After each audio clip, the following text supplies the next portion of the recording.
Trading, investing, and cooking. Nobody can teach you these things. They can only be learned. And in this video, you are going to learn about what is the stock market and how it works. No textbooks, no finance degree required. No guy in a suit on CNBC speaking a language that sounds like English but somehow makes no sense. This is the video you wish someone had shown you earlier.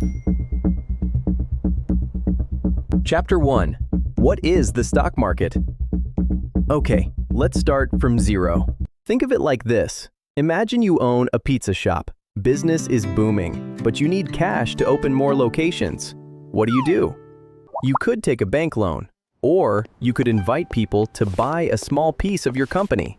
In return, they get a share of your profits. That's literally what a stock is, a tiny piece of a company. Now multiply that by millions of companies, millions of investors, all buying and selling those pieces every single day. That's the stock market.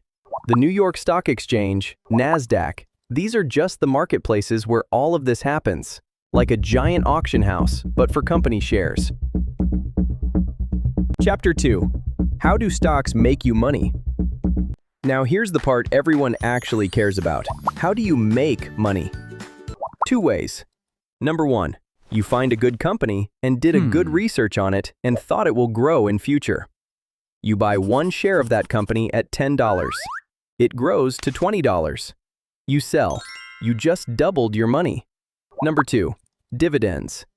Some companies literally pay you just for owning their stock. Every few months, cash in your pocket, while you do absolutely nothing.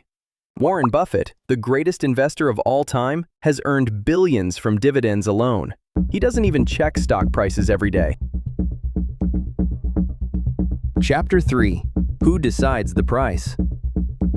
Here's where things get interesting. Many beginners think companies decide their stock price. They don't. Investors do. Imagine two people. One wants to buy your company stock. The other wants to sell it. The price they agree on becomes the market price. Now imagine millions of buyers and sellers doing this every second. That's the stock market. It's basically a giant auction, every day, all day. People are constantly asking, how much is this company worth? And every trade creates a new answer. That's why stock prices move, not because someone presses a magic button, but because millions of opinions collide. Chapter 4. What is a company actually worth? Before you buy any stock, you need to understand one concept: valuation. Valuation simply means what a company is actually worth compared to what the market is charging you for it. The most common way to measure this is something called the price-to-earnings ratio, or PE ratio. Here is how it works. If a company earns $1 of profit per share and the stock costs $20, the PE ratio is 20. That means you are paying $20 for every $1 of annual profit the company makes. There is no universal good PE ratio. A PE of 15 may look reasonable for one company and expensive for another. The number is a starting point, not a verdict. Chapter 5. What actually moves the market? Most people think the stock market moves based on how well a company is doing. Good earnings, stock goes up. Bad news, stock goes down. Simple. But that is only half the story. The other half is psychology.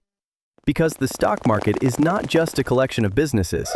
It is a room full of millions of people making emotional decisions every single second. Fear, greed, hope, panic. Sometimes a company reports record profits and the stock still falls. Why? Because investors were expecting even better results. They are not just reacting to reality. They are reacting to whether reality matched their expectations. This is why understanding psychology is just as important as understanding numbers. The market does not always behave rationally. It behaves humanly, and humans are emotional, impatient, and easily spooked. The biggest mistake beginners make. Most beginners think investing is about getting rich quickly. It isn't. The people who usually win aren't the smartest. They're the most patient.